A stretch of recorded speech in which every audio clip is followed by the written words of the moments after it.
There's something called Winery. And Winery is a mobile debugger that works on all WebKit. And basically, let's go over it. I'm not going to show it to you, but I'm going to show you how to install it because it's only 5 steps. So you install Node.js. Who here has Node.js installed on their computer? Almost everyone.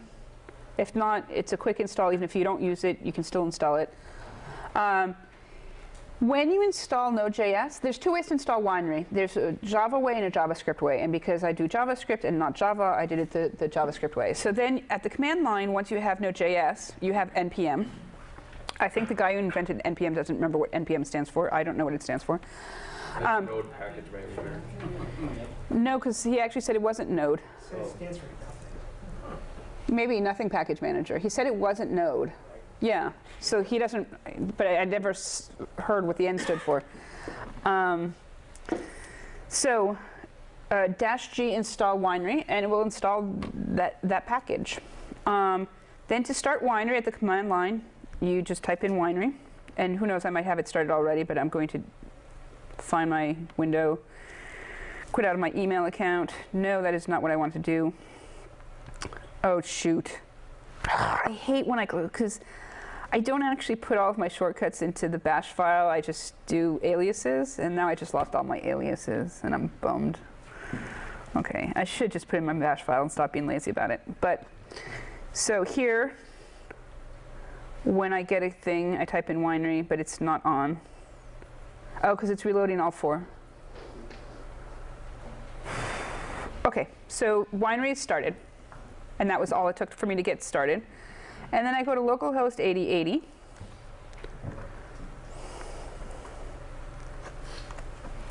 And here's my inspector, or it gives me the links and everything I need to do. So for it to work, in my HTML, I just have to put this script right here. No. Yes. Let me just go back to the instructions. Close out of that one. Close that. Oh, shoot, I just closed the wrong window. History. Okay, there we are. Okay, at least I'm in the right. So you put this in your HTML file, and so that will link to this script. And then you click on this right here, and this is the debugger. And you might note that it says Winery, then it says Elements, Resources, Network, Timeline, and Console.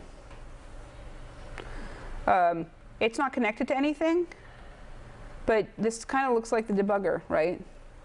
But you see it's a browser window. You can actually debug your debugger if you wanted to. So we could debug this way.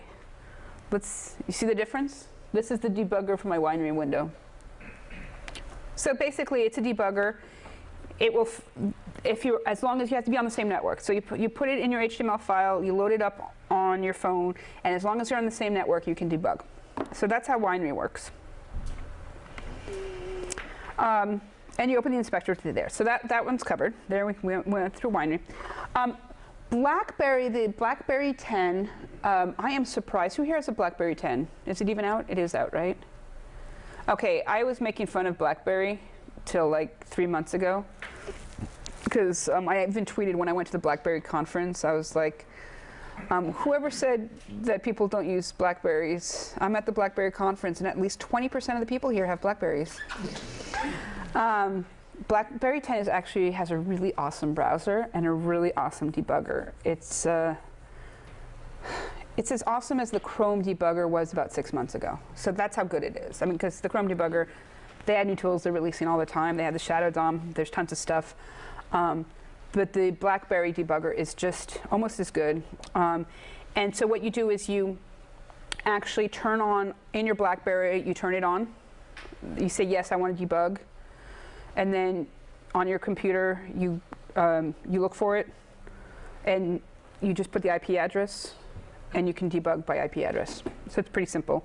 And mobile Chrome, you can debug by being tethered, so if you don't have Winery. Then there's something else. I don't know if I have it here.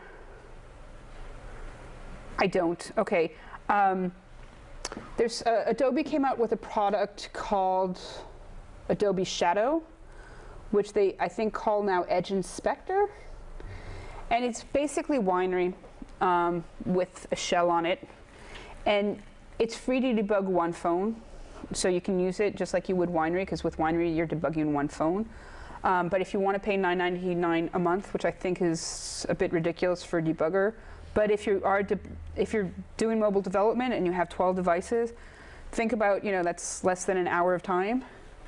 And that's, going like this to all your devices is a pain in the ass. Oh, because I just did it. I'm writing a book on mobile, and I had like 15 devices on my couch, and I don't know why I didn't sign up for Winery. It would have been much easier, but it just didn't clue into me. And I'm hitting refresh and then refresh and refresh and screenshot on all these devices. And then the batteries died on half of them, and I'm like, maybe I should get off the couch and onto a table where I can do this much easier. But I'm like, but the couch is so comfy. So anyway, that is my life.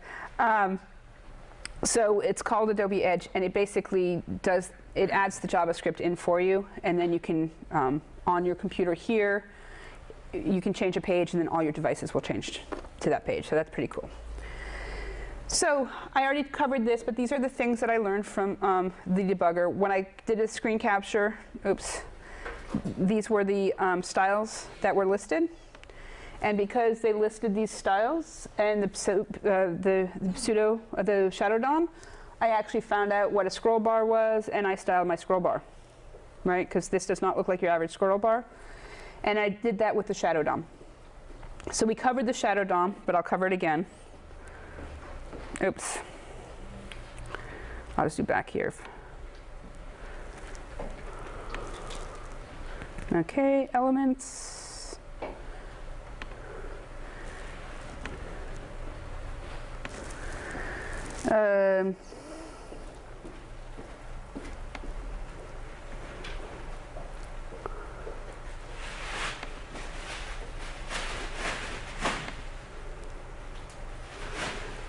I can't find the shadow DOM right now on this. It should be showing me the selector. Oh, because it goes on forever. I don't see any arrows, but you saw the shadow DOM earlier when I was doing the forms. I don't need to find it, do I? You guys are good with it? Okay, good. So when I showed you from the forms, that was the shadow DOM. And so here, this is how I styled the scroll bar. I just said the scroll bar should be brownish, or is that blue? I don't know. Oh yeah, that's blue. That's the background color blue. Then the track right here should have a box shadow. The thumb, which is this brown thing, should be brown. And window inactive.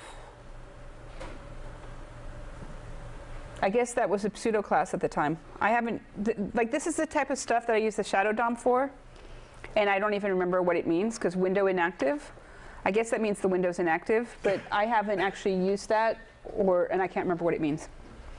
So this is the kind of stuff you can learn from your debuggers. So use your debuggers as a learning tool.